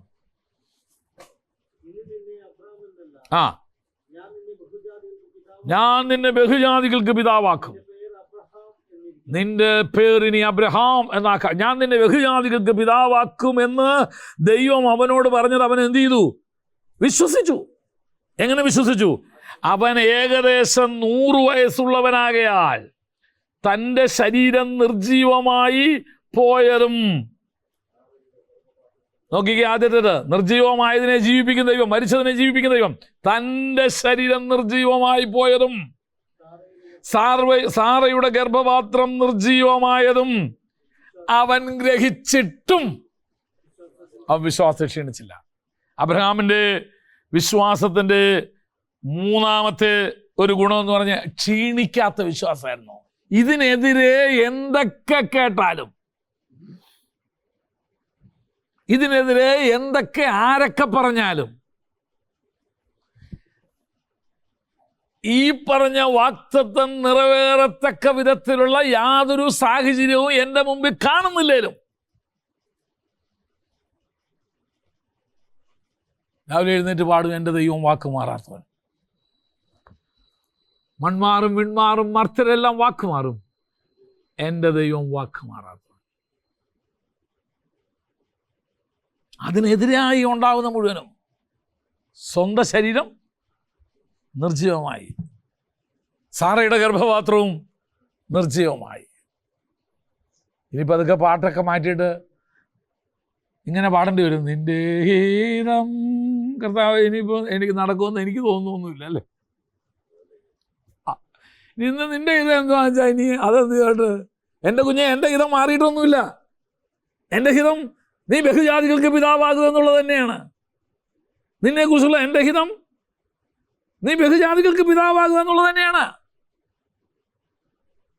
അവന് ക്ഷീണിക്കാത്ത ഒരു വിശ്വാസത്തിനുടമയായിരുന്നു. എന്തുകൊണ്ടാണ് അവൻ്റെ വിശ്വാസം ക്ഷീണിച്ചു പോകാഞ്ഞത്? His faith is built upon the promises of God. അത് വാഗ്ദത്തങ്ങളിന്മേൽ അധിഷ്ഠിതമായൊരു വിശ്വാസമായിരുന്നു. അല്ലേ? അതോടെ വായിച്ചില്ലേ നിങ്ങൾ? ആ വാഗ്ദത്തത്തിൽ his faith is built upon the promises of God. ദൈവത്തിൻ്റെ വാഗ്ദത്തങ്ങളിൽ അധിഷ്ഠിതമായൊരു വിശ്വാസമാണ്. എൻ്റെ ദൈവം പറഞ്ഞിട്ടുണ്ട് ഇങ്ങനെ ചെയ്യാമെന്ന്. എൻ്റെ ദൈവം പറഞ്ഞിട്ടുണ്ട് ഞാൻ നിന്നെ വാലല്ല തലയാക്കുമെന്ന്. എൻ്റെ ദൈവം പറഞ്ഞിട്ടുണ്ട് ഞാൻ നിന്നെ സൗഖ്യമാക്കുന്ന യഹോവയാണെന്ന്. എൻ്റെ ദൈവം പറഞ്ഞിട്ടുണ്ട് ഞാൻ നിനക്ക് ദീർഘായുസ്സ് കൊണ്ട് തൃപ്തി വരുത്തുമെന്ന്. എൻ്റെ ദൈവം പറഞ്ഞിട്ടുണ്ട് നന്മയും കരുണയും എൻ്റെ ആയുഷ്കാലമൊക്കെയും എന്നെ പിന്തുടരുമെന്ന്. എൻ്റെ ദൈവം പറഞ്ഞിട്ടുണ്ട് ഭയപ്പെടേണ്ട, ഞാൻ നിന്നോട് കൂടെ ഉണ്ട്. ദൈവം പറഞ്ഞത് എന്താണെന്ന് അറിയണം ആദ്യം തന്നെ. should know the promises. അബ്രഹാമിൻ്റെ വിശ്വാസം എന്ന് പറഞ്ഞാൽ വാഗ്ദത്തങ്ങളിൽ അധിഷ്ഠിതമായ വിശ്വാസമായിരുന്നു. ഉൽപ്പത്തി പുസ്തകം 12-ാം അധ്യായത്തിൻ്റെ 1 മുതലായിട്ടുള്ള വാക്യങ്ങൾ വായിച്ചേ. യഹോവ അബ്രഹാമിനോട് നീ നിന്റെ ദേശത്തെയും ചാർച്ചക്കാരെയും പിതൃഭവനത്തെയൊക്കെ വിട്ട് നീ എന്ത് ചെയ്യേ? ഞാൻ നിന്നെ കാണിക്കാൻ ദേശത്തോട്ട് പൊക്കോ. ഞാൻ നിന്നെ വലിയൊരു ജാതിയാക്കും. അത് ദൈവം പറഞ്ഞതാ. നിന്നെ അനുഗ്രഹിക്കും ഞാൻ, നിന്റെ പേര് ഞാൻ വലുതാക്കും, നീ ഒരു അനുഗ്രഹപാത്രമായിരിക്കും. നീ അനുഗ്രഹിക്കുന്നവരെ ഞാൻ അനുഗ്രഹിക്കും, നിന്നെ ശപിക്കുന്നവരെ ഞാൻ ശപിക്കും. നിന്നാൽ ഭൂമിയിലെ സകല വംശങ്ങളും അനുഗ്രഹിക്കപ്പെടും. നോക്കിയേ, his faith was based on the promises of God. ഞാൻ ചോദിക്കട്ടെ, എന്തെങ്കിലും വാഗ്ദത്തം തമ്പുരാൻ്റെ നിന്ന് കിട്ടിയിട്ടുണ്ടോ? എനിക്കൊന്നും ഇല്ലാണ്ട്, പക്ഷെ എൻ്റെ ഭാര്യയ്ക്ക് ഒത്തിരി വാഗ്ദത്തങ്ങൾ കിട്ടിയിട്ടുണ്ട്. നമ്മളോട് ദൈവം പറഞ്ഞ എന്തെങ്കിലും വാഗ്ദത്തങ്ങൾ നമുക്കുണ്ടോ?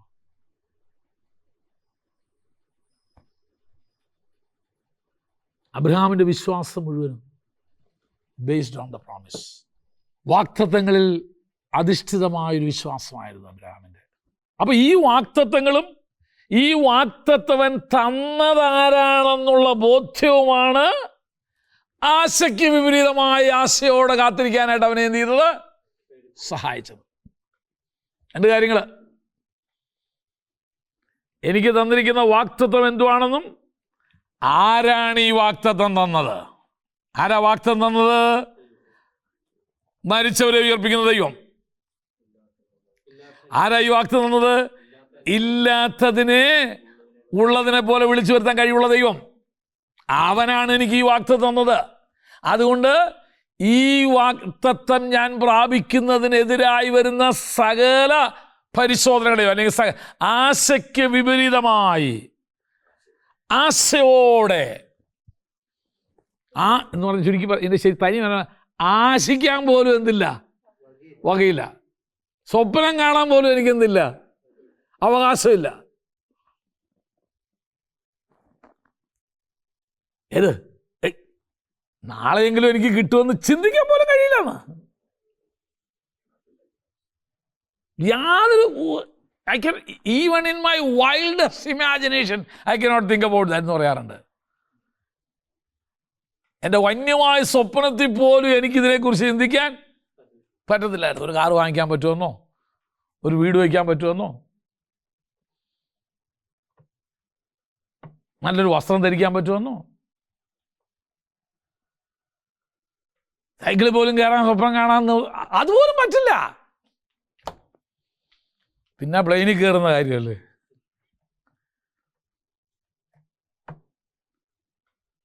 ആശയ്ക്ക് വിരോധമായി ആശയോടെ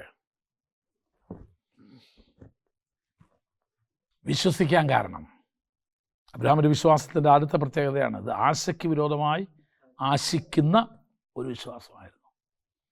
ഞാനൊരു കാര്യം പറയാം, ആശിക്കാൻ യാതൊരു കുഴപ്പമില്ല, ആശിച്ചൂടെ നമുക്ക്? പിന്നെ എന്നാ?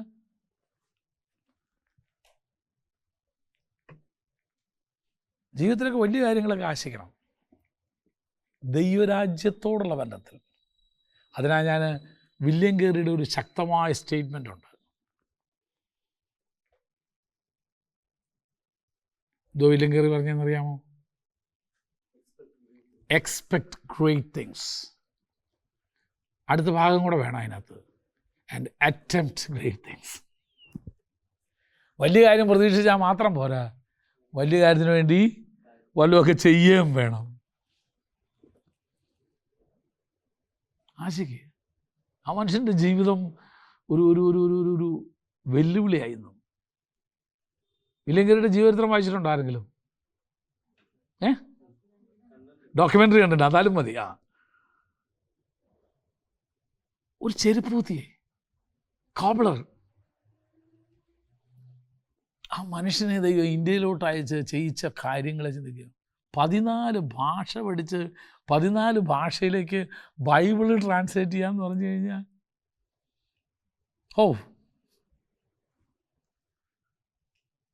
ഏത് ഒരു പരിചയമില്ലാത്ത ഭാഷയാന്ന് ഓർക്കണം. അത് പഠിച്ചിട്ട് അതിലേക്ക് ബൈബിള് ട്രാൻസ്ലേറ്റ് ചെയ്യാന്ന് പറഞ്ഞ ഭാര്യയോ താനി വട്ടുകേസ്, ഭ്രാന്തായിരുന്നു അയാളുടെ ഭാര്യയ്ക്ക്. മക്കൾ വരുന്ന വഴിക്കല്ലോ, അതാണ് അവളെ ഇത്രയും ഡിപ്രഷനിലേക്ക് പോകാൻ കാരണം അതാട്ടോ. മക്കളെല്ലാം മരിച്ചുപോയി, അവൾ മാനസിക രോഗിയായിട്ട് മാറി. ഇന്നത്തെ പോലെ കറണ്ടും വിളിച്ചൊന്നുമില്ല, മണ്ണെണ്ണ വെളിച്ചത്തിൽ രാത്രി മുഴുവൻ ഇരുന്ന് പാവം ഇരുന്ന് ബൈബിൾ ട്രാൻസ്ലേറ്റ് ചെയ്ത് വയ്ക്കും. ഉറക്കം തൂങ്ങി അവിടെ തന്നെ അങ്ങോട്ടൊന്ന് കിടക്കുന്ന സമയത്തായിരിക്കും ഭാര്യ വന്ന് എഴുന്നേറ്റ് ഇതെല്ലാം കൂടെ വലിച്ചു കീറി തീയിട്ട് കളയുന്നത്. എത്ര പ്രാവശ്യം വില്യം കേറിയുടെ ജീവിതം. ഒന്നേ അതിൻ്റെ മൂവി കാണുക, മൂവിയുണ്ട്, അല്ലെങ്കിൽ അതിൻ്റെ ജീവചരിത്രങ്ങളും വായിക്കുക. ആ മനുഷ്യൻ്റെ യു വിൽ ബി ചലഞ്ച്ഡ്. ഞാൻ ഏറ്റവും അധികം വായിക്കാൻ ഇഷ്ടപ്പെടുന്ന ഗ്രന്ഥങ്ങൾ ബയോഗ്രഫീസാണ്, ജീവചരിത്രങ്ങളാണ്.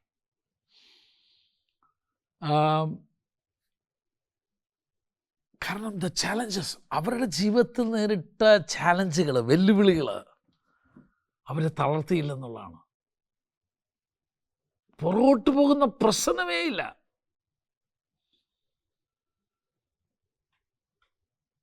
അതുകൊണ്ട് തന്നെ ദൈവം അവരൊക്കെ ചെയ്ത് നമുക്ക് ഇത്രയും സൗകര്യങ്ങൾ ഉണ്ടായിട്ട് നമ്മളൊന്നും ചെയ്യണില്ല. എനിക്ക് സങ്കടം തോന്നാറുണ്ട് പലപ്പോഴും. ഏത് നാം ഇന്ന് അനുഭവിക്കുന്ന ടെക്നോളജിക്കൽ ഫെസിലിറ്റീസ്, സാങ്കേതിക വിദ്യ, അല്ലെങ്കിൽ മറ്റ് പല കാര്യങ്ങൾ, ഇതൊന്നുമില്ലാത്ത ഒരു കാലഘട്ടത്തിലാണ് അവരൊക്കെ വന്നിട്ട്. നിങ്ങളൊരു കാര്യം ചിന്തിച്ച് നോക്കിയേ, സെൻറ്റ് തോമസ് ഇന്ത്യയിൽ വന്നില്ല എന്ന് പറയുന്നവരുണ്ട്. അത് ഞാൻ വന്നെന്ന് തന്നെയാണ് വിശ്വസിക്കുന്നത്. AD 52 ഇവിടെ വരിക എന്ന് പറഞ്ഞാൽ എത്ര മാസങ്ങൾ, വർഷങ്ങൾ എടുക്കും അവർക്ക് യാത്ര ചെയ്ത് ഇവിടെ വരാൻ. ഇന്ന് 24 മണിക്കൂർ കൊണ്ട് ലോകം മുഴുവൻ വേണമെങ്കിൽ നമുക്ക് കറങ്ങാം.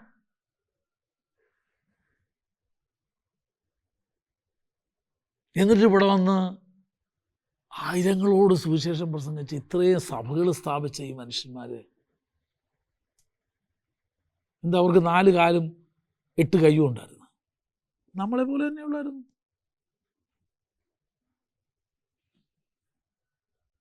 നമ്മൾ കുഴി മടിയന്മാരാണ്. ഒരു 4 മണിക്കൂർ പണിയെടുത്ത് കഴിഞ്ഞാൽ 2 മണിക്കൂർ റിലാക്സ് ചെയ്യണം നമുക്ക്.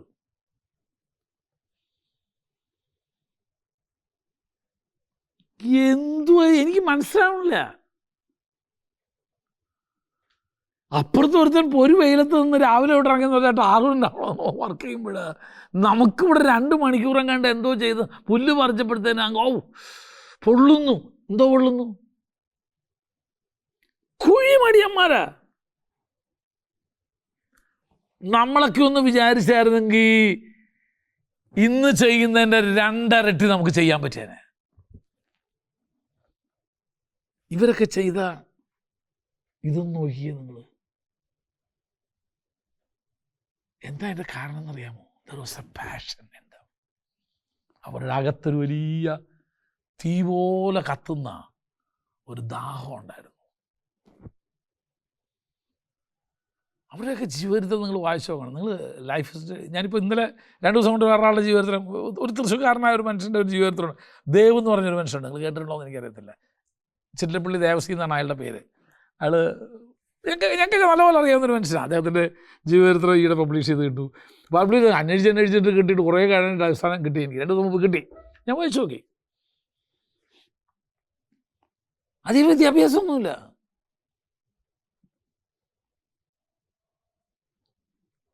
നമുക്കൊക്കെ എന്തോരം ചെയ്യാൻ കഴിയുമായിരുന്നു, എന്തൊക്കെ ചെയ്യാൻ കഴിയുമായിരുന്നു. നമ്മൾ ചുമ്മാ ഉറങ്ങി സമയം കളയല്ലേ. നമുക്ക് എന്തൊക്കെ നമുക്ക് പ്രവർത്തിക്കാൻ കഴിയുമായിരുന്നു. 10 മണിക്കൂർ ഉറങ്ങിയിട്ട് നമുക്ക് ഉറക്കം തീർന്നില്ലെന്നാണ് പറയണത്, ശരിയായില്ലെന്നാണ് പറയണത്.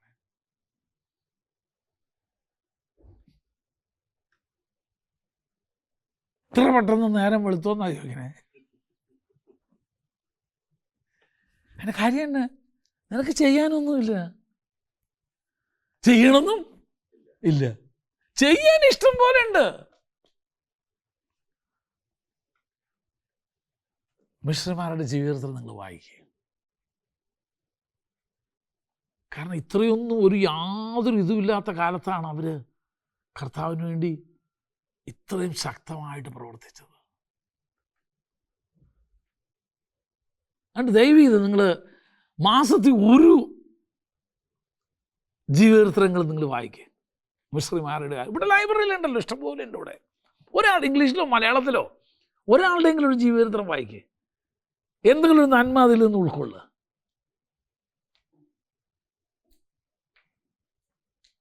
പണ്ടൊക്കെ ഇന്ത്യയിലെ മിശ്രമാരായിട്ട് പ്രവർത്തിക്കാൻ വരുന്ന ആളുകൾ അവരുടെ ശവപ്പെട്ടിയും കൂടെ പോരാൻ നേരത്ത് കൊണ്ടുവരും. കഥ പറഞ്ഞതല്ല, ഞാൻ അങ്ങനെ തന്നെ. കാരണം ഇവിടെ മലേറിയ അങ്ങനെ പല പല രോഗങ്ങളല്ലേ ഇന്ത്യയിലുള്ളത്. അപ്പോൾ അവരുടെ സാധനങ്ങളെല്ലാം അവർ കൊണ്ടുവരുന്നത് എങ്ങനെയാണെന്നറിയാമോ? ശവപ്പെട്ടി പോലത്തെ ഒരു വലിയ പെട്ടിക്കകത്താണ്. കാരണം അത് അവരെ അടക്കം ചെയ്യാം. മരിച്ചു കഴിഞ്ഞാൽ ഒന്ന് ഈ ബോഡി തിരിച്ചു കൊണ്ടുപോകാൻ പറ്റണമെങ്കിൽ കൊണ്ടണം, ഇല്ലെങ്കിൽ അവരെ അടക്കം ചെയ്യാനുള്ളതാണ്. അങ്ങനെ കുടുംബത്തോട് യാത്ര പറഞ്ഞ ഇവർ പലരും ഇന്ത്യയിലെ കർത്താവിൻ്റെ വേലയോടുള്ള ബന്ധത്തിൽ വന്നേ. അവർക്കറിയാം ഈ പെട്ടി എന്തിനാന്ന് ചോദിച്ചാൽ അവർക്കറിയാം അവർക്കുള്ളതാണ്.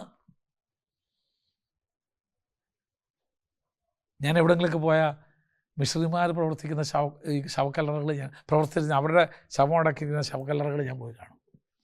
വെറുതെയല്ല, അവരൊക്കെ ഇവിടെ വന്നതുകൊണ്ടാണ് നമ്മളൊക്കെ ഈ നിലയിലെത്തിയത്. ഇന്ത്യ ആയത് മിശ്രിമാർ വന്നിട്ട്. ആരൊക്കെ എന്തൊക്കെ പറഞ്ഞാലും അവൻ്റെ കൊച്ചിനെ ഇപ്പോഴും പഠിപ്പിക്കുന്നത് എവിടെ ആയിരിക്കും? മിഷൻ സ്കൂളിലായിരിക്കും പഠിപ്പിക്കുക. പക്ഷെ അവരൊക്കെ കൊടുത്ത വില ചില്ലറയല്ല.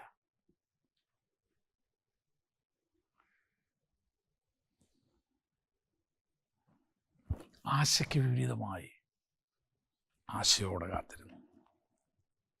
കാര്യം എന്നാ? അവർക്കറിയായിരുന്നു ഇറ്റ് വിൽ ഹാപ്പൻ, അത് സംഭവിക്കും. ഞങ്ങൾക്ക് തന്നിരിക്കുന്ന വാക്തത്വം അങ്ങനെ. വായിച്ചോ ഇനി ബാക്കി. അവൻ ഏകദേശം 100 വയസ്സുള്ളവനായിരുന്നിട്ടും തൻ്റെ ശരീരം നിർജ്ജീവമായി പോയത് അവൻ അറിഞ്ഞിട്ടും, സാറയുടെ ഗർഭപാത്രം നിർജ്ജീവമായതും അവൻ അറിഞ്ഞിട്ടും വിശ്വാസത്തിൽ ക്ഷീണിച്ചില്ല. എല്ലാം പ്രതികൂലമാകുമ്പോഴും ക്ഷീണിക്കാത്തൊരു വിശ്വാസത്തിൻ്റെ ഉടമയായിരുന്നു അബ്രഹാം. ഇബ്രാഹിം ലേഖനകാരൻ അതിനെക്കുറിച്ച് കുറച്ചുകൂടെ വിശദമായിട്ട് പറയുന്നുണ്ട്. അങ്ങോട്ട് ഞാൻ പോകുന്നില്ല, ഇപ്പം വായിച്ചോ. ദൈവത്തിൻ്റെ വാക്തത്വത്തിങ്കൽ അവിശ്വാസത്താൽ സംശയിക്കാതെ വിശ്വാസത്തിൽ ശക്തിപ്പെട്ട് ദൈവത്തിന് മഹത്വം കൊടുത്തു. 2 കാര്യങ്ങൾ കൂടെ അവിടെ പറയുന്നുണ്ട്. ദാറ്റ് വാസ് തന്നെ ശക്തീകരിക്കുന്നൊരു വിശ്വാസമായിരുന്നു. Every time he hears the promise. ദൈവിക വാഗ്ദത്തങ്ങളെക്കുറിച്ച് അവൻ കേൾക്കുമ്പോൾ അവൻ്റെ വിശ്വാസം കുറേ കൂടെ എന്ത് ചെയ്യാമെന്നറിയാമോ? സ്ട്രെങ്തൻ ആവുകയാണ്, ബോൾഡ് ആവുകയാണ്, സ്ട്രോങ് ആവുകയാണ്. അബ്രഹാമിൻ്റെ വിശ്വാസത്തെക്കുറിച്ച് പഠിക്കുമ്പോൾ അത് ശക്തീകരിക്കുന്ന വിശ്വാസം കൂടായിരുന്നു. സ്വയം ശക്തീകരിക്കുക. ഞാനൊരു കാര്യം പറയാം, ചിലപ്പോൾ ആരും നിന്നെ ശക്തീകരിക്കാനില്ലായിരിക്കും. ഒരു മനുഷ്യനും നിന്നെ എൻകറേജ് ചെയ്യാൻ കാണത്തില്ല. അവിടെ ദാവീദിനെ നമ്മൾ എടുക്കണം. അവൻ തന്നെത്താൻ എൻകറേജ് എന്നാണ് പറയുന്നത്. ഇടയ്ക്കിടയ്ക്ക് നമ്മൾ തന്നെ നമ്മൾ ഗുഡ്, വെൽ ഡൺ, വേറെ ആരും പറഞ്ഞില്ലെങ്കിലും നമ്മൾ തന്നെ നമ്മുടെ തോളത്ത് തട്ടി പറയണം, ദാനിയേലേ നീ ചെയ്തൊക്കെ നന്നായിട്ടുണ്ട്, യു ആർ ഡൺ ഗുഡ്. ആരും ശക്തീകരിക്കാൻ കാണത്തില്ല. അപ്പോസ്തലനായ പൗലോസ് ആസ്യ മുഴുവൻ സുവിശേഷ ഘോഷം നടത്തിയ മനുഷ്യൻ അവസാനം ഒരുപാട് ആസ്യക്കാരെല്ലാം എന്നെ വിട്ടുപോയി എന്ന് പറയുന്നു. ഞാൻ ഈ അടുത്ത ദിവസം ആ വാക്യം വായിച്ചപ്പോഴാണ് ഞാൻ സ്റ്റണ്ടായി പോയേ. ആ ദേശം മുഴുവൻ പൗലോസിനെ എന്ത് ചെയ്തെന്നറിയാമോ? തള്ളി പറഞ്ഞു. അവരെ വിശ്വാസത്തിലേക്ക് നടത്തിയത് ആ അപ്പോസ്തലനെ തള്ളി പറഞ്ഞു, താൻ എടുത്ത ചില സ്റ്റാൻഡിൻ്റെ വെളിച്ചത്തിൽ. അങ്ങനെയൊക്കെ ഉണ്ടാവും. കൂടെ നിന്നവരൊക്കെ എന്ത് ചെയ്തെന്നറിയാമോ? ചിലപ്പം വിട്ടുപോയെന്നിരിക്കും. ഒരു ഭക്തൻ എഴുതിയത് ഇങ്ങനെ, കൂടെ മരിച്ചിടാം എന്ന് ചൊന്നോർ മാറി നിന്ന് ആക്ഷേപം ഓതിടുന്നു, ഓടി വന്നെന്നും പുകഴ്ത്തിടുന്നോർ പാടേ മറന്നു തിരിഞ്ഞുപോയി. കൂടെ ചാവായിരിക്കുക എന്ന് പറഞ്ഞ് വന്നവനല്ല എന്ത് ചെയ്തു? നിന്നെ കൊന്നിട്ടേ ഞാൻ പോകത്തുള്ളൂ എന്നുള്ള മെൻറ്റാലിറ്റി ആയി. ഇപ്പം മാറി നിന്നവർ ആക്ഷേപം ഓതുക. നമ്മുടെ ജീവിതത്തിൽ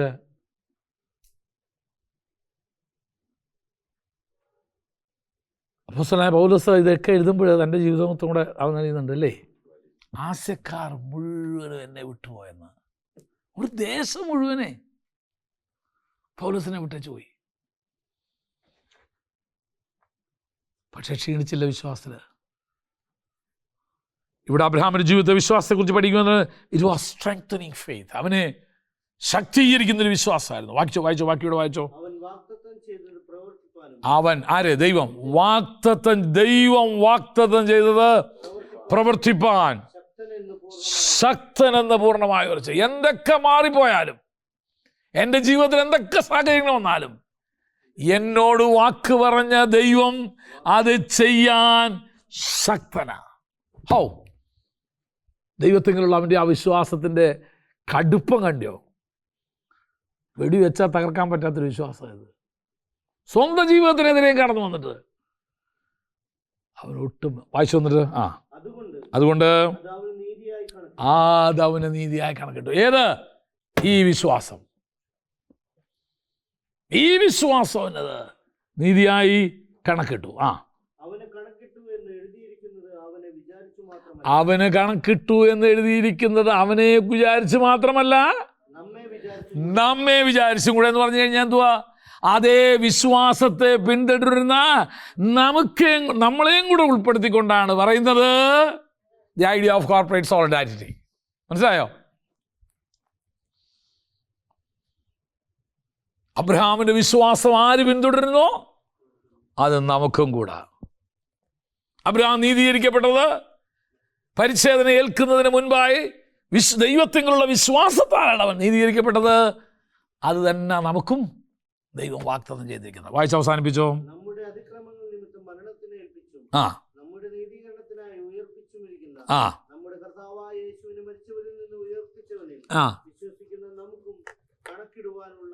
നമുക്കും കൂടെ എന്ന് പറഞ്ഞിട്ട് നാം ആരാന്നാ പറയുന്നേ?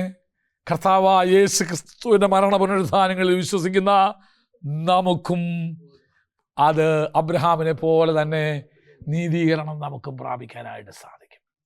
അപ്പം 4-ാം അധ്യായത്തിൽ പൗലോസ് പ്രതിപാദിക്കുന്നത് അബ്രഹാമിൻ്റെ നീതീകരണം പ്രവൃത്തികളാലായിരുന്നില്ല, വിശ്വാസത്താലായിരുന്നു. അബ്രഹാം ദൈവത്തെക്കുറിച്ച് വിശ്വസിച്ചത് ഇന്നതൊക്കെയായിരുന്നു. അതുപോലെ നാമും വിശ്വസിക്കുന്നെങ്കിൽ നമുക്കും അതേ വാഗ്ദത്തങ്ങളും അതേ നീതീകരണവും നമുക്ക് പ്രാപിക്കാനായിട്ട് കഴിയും. 1-ാം ഭാഗം ഇവിടം കൊണ്ട് അവസാനിക്കുകയാണ്. അപ്പോൾ ഈ 4 അധ്യായങ്ങൾ നമ്മൾ പഠിച്ചത് നീതീകരണത്തിൻ്റെ ആവശ്യകത എന്തുവാ, നീതീകരണം എങ്ങനെ പ്രാപിക്കാം, ഈ 2 ചോദ്യങ്ങൾക്ക് ഉത്തരം പറയുന്നു ഇവിടെ. നീതീകരണത്തിൻ്റെ ആവശ്യം എന്തുവാ? സകലരും പാപികളായിരുന്നു. സകലരും എന്നുള്ളതിൽ ആരൊക്കെ? ജാതീയ ലോകവും യഹൂദ ലോകവും. ന്യായപ്രമാണം കിട്ടിയവനും കിട്ടാത്തവനും ഒരു ജഡവും നീതീകരിക്കപ്പെട്ടില്ല അവൻ്റെ പ്രവൃത്തികളാൽ. അതുകൊണ്ട് പ്രവൃത്തികളാൽ ആർക്കും നീതീകരിക്കാൻ പെടാത്തതുകൊണ്ട് ദൈവം ഒരു പുതിയ മാർഗം വെച്ചു, വിശ്വാസമാർഗം. ആ വിശ്വാസമാർഗത്തിലൂടെ തന്നെയാണ് അബ്രഹാമും നീതീകരിക്കപ്പെട്ടത്. 1-ാം ഭാഗം കഴിഞ്ഞു. 5, 6, 7, 8 അധ്യായങ്ങൾ നീതീകരണം പ്രാപിച്ചവർക്ക് ലഭിച്ചിരിക്കുന്ന ആത്മീയ അനുഗ്രഹങ്ങൾ എന്തൊക്കെയാണെന്നുള്ളതാണ് ഇനി പഠിക്കാൻ പോകുന്നത്.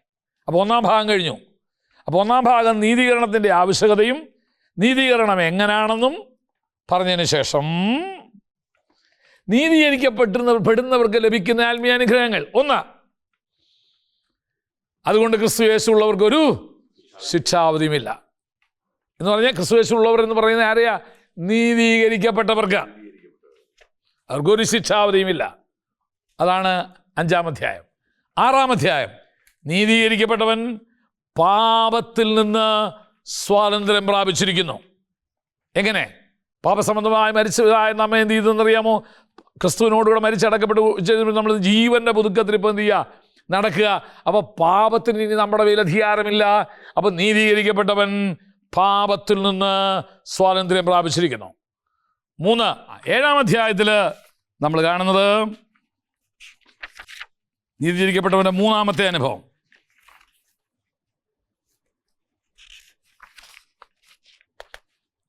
നീതീകരണം പ്രാപിച്ചിരിക്കുന്ന ഒരു വ്യക്തി ന്യായപ്രമാണത്തിൻ്റെ ബന്ധനത്തിൽ നിന്നും എന്ത് ചെയ്തിരിക്കുന്നു? സ്വാതന്ത്ര്യം പ്രാപിച്ചിരിക്കുന്നു. നമ്മൾ ഇനി ന്യായപ്രമാണത്തിൻ്റെ കീഴിലല്ല. 8-ാം അധ്യായം നീതീകരണം പ്രാപിച്ചിരിക്കുന്ന ഒരു വ്യക്തി മരണത്തിൽ നിന്നും വിടുതൽ പ്രാപിച്ച് ജീവന്റെ ആത്മാവിൽ ജീവിക്കുന്നു. ഈ 4 കാര്യങ്ങളായിരിക്കും ഇനിയുള്ള 4 അധ്യായങ്ങൾ പഠിക്കുന്നത്. ഓരോ ദിവസം ഓരോ അധ്യായം വെച്ചായിരിക്കും നമ്മൾ കവർ ചെയ്യാൻ പോകുന്നത്. അപ്പോൾ അടുത്ത ആഴ്ച മുഴുവനും നീതീകരണം പ്രാപിച്ചവരുടെ ആത്മീയ അനുഭവങ്ങൾ, അവരെങ്ങനെയാണ് ജീവിക്കേണ്ടത്, അവരുടെ ജീവിതാനുഭവങ്ങളായിരിക്കും നമ്മൾ പഠിക്കാനായിട്ട് പോകുന്നത്. ഓക്കെ? അപ്പോൾ ഇത്രയും കാര്യത്തിൽ വല്ല സംശയമുണ്ടോ? 1, മരിച്ചവരെ ഉയർപ്പിക്കുന്ന ദൈവം കിട്ടിയോ? കിട്ടി. ഇല്ലാത്തതിനെ ഉള്ളതിനെ പോലെ വിളിച്ചു വരുന്നത് കിട്ടിയോ? കിട്ടി. അല്ലല്ല, വാക്തത്വങ്ങളുടെ മേൽ അധിഷ്ഠിതമായ വിശ്വാസം കിട്ടിയോ? ആശയ്ക്ക് വിരുദ്ധമായ ആശയോടെ വിശ്വസിക്കുന്ന വിശ്വാസം എഴുതിയോ? അത് എത്രാമത്തെ ആണെങ്കിലും എഴുതിക്കോ, കുഴപ്പമില്ല. 4-ാമത്തെ ആശയ്ക്ക് വിരുദ്ധമായ ആശയോടെ. 5, ക്ഷീണിക്കാത്ത വിശ്വാസം. 6, ശക്തിപ്പെടുത്തുന്ന വിശ്വാസം. 7, മഹത്വീകരിക്കുന്ന അല്ലെങ്കിൽ മഹത്വപ്പെടുത്തുന്ന അല്ലെങ്കിൽ ആരാധിക്കുന്ന വിശ്വാസം. ഓക്കെ, അപ്പോൾ അടുത്ത ക്ലാസ് 5-ാം അധ്യായമായിരിക്കും. 5-ാം അധ്യായം വായിച്ചുകൊണ്ട് പോരണം.